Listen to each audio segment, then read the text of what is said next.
श्री स्वामी समर्थ. नमस्कार सर्वांना. खुशीज कॉर्नर या यूट्यूब चॅनलमध्ये तुम्हा सर्वांचं पुन्हा एकदा स्वागत.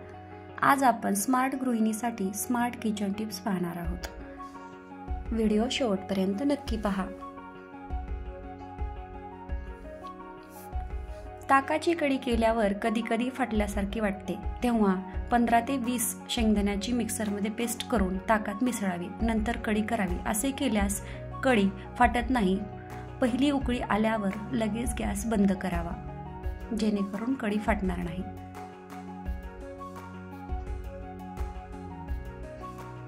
काही भाज्या चिरल्यानंतर हाताला काळे डाग पडतात व ते लवकर जात नाहीत. भाजी चिरण्यापूर्वी हाताला व्हिनेगर चोळावे. काम झाल्यावर कोमट पाण्याने हात धुवून टाकावे.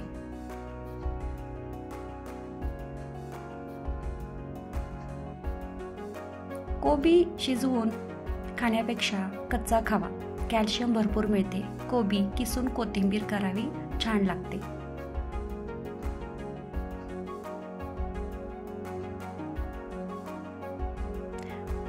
पेपर डोशाचे मिश्रण मिक्सरमधून काढताना त्यात एक मध्यम आकाराचा कांदा चिरून टाकावा व अर्धी वाटी दुधामध्ये थोडे बेसन कालवून त्यात मिसळावे. नंतर पीठ आंबवण्यास ठेवावे. यामुळे डोसा एकदम पातळ आणि कुरकुरीत होतो व तव्याला अजिबात चिकटत नाही.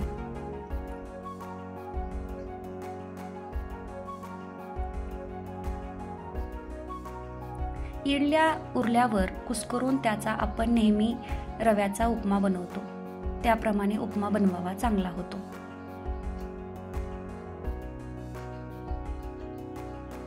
डोसे कुरकुरीत व्हावे असतील तर तांदूळ व उडीद डाळ 4 सेक या प्रमाणात घ्यावी, तर मऊ डोशासाठी हे प्रमाण 3 सेक असे असावे. पुलाव, जिरा राईस किंवा मोकळा भात करायचा असल्यास कुकरमध्ये 1.5 पट पाणी घालून फक्त 2 शिट्ट्या कराव्यात. भात फडफडीत होतो.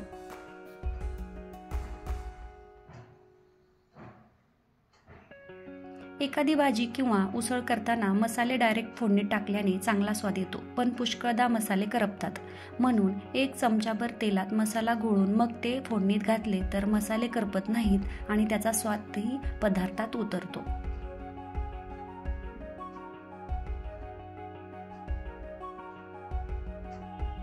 कोबीची भाजी उरली असल्यास तिला बेसन घालून परतून घ्या आणि गव्हाची कणिक मळून हे सारण स्टफ करा. गरमागरम स्टफड पराठे बनवून चटणी किंवा सॉस बरोबर खा.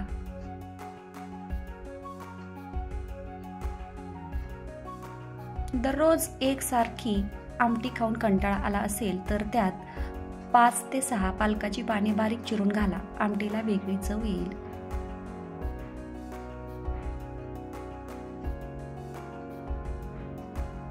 कच्चे बटाटे नेहमी हवेशीर जागेवर साठवले पाहिजे. प्लास्टिकच्या पिशवीत बटाटे ठेवू नये. या व्यतिरिक्त फ्रीजमध्येही बटाटे ठेवणं अयोग्य आहे. बटाट्यांना कांद्याबरोबर ठेवू नये, ते लवकर खराब होतात.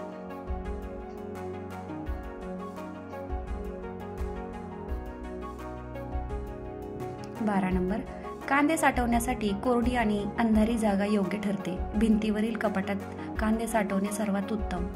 कांदे फ्रीजमध्ये ठेवू नयेत.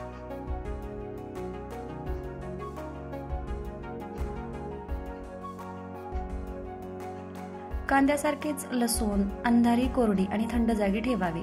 फ्रीजमध्ये कधीही लसूण साठवू नये. बटाटे आणि लसूण एकत्र ठेवू नयेत.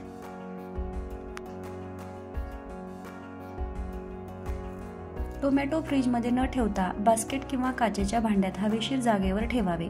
फ्रीजमध्ये ठेवल्याने टोमॅटोचा स्वाद बिघडतो.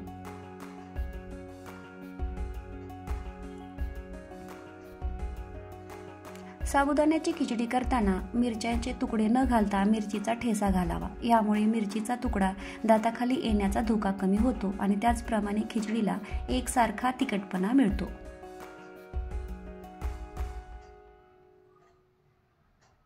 पालकाच्या भाजीत पुदिन्याची पानं घालून वरून लिंबू पिळल्यास स्वाद खूप वाढतो.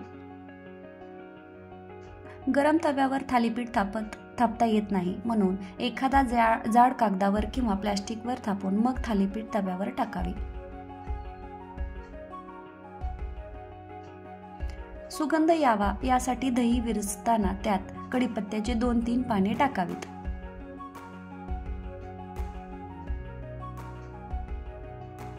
बुंदीचे लाडू उरल्यास दूध घालून त्याची खीर करावी. ही खीर चवीला खूप छान लागते. स्वयंपाकघरात एखाद्या वस्तूने पेट घेतल्यास त्यावर मीठ आणि खाण्याचा सोडा टाकावा. यामुळे आग पटकन विझते.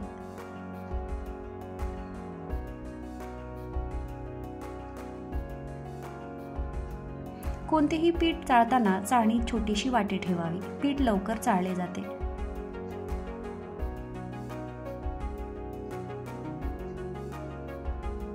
आले स्वच्छ करून फ्रीजरमध्ये ठेवल्यास अधिक काळ टिकते. तसंच सहज चिरता व किसता येते.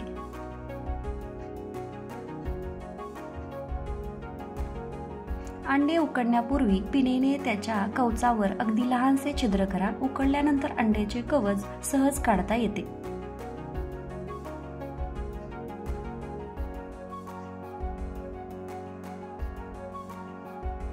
ऑमलेट बनविताना मिश्रणात थोडे दूध घालून फेटा, म्हणजे ऑमलेट सॉफ्ट आणि स्वादिष्ट बनते.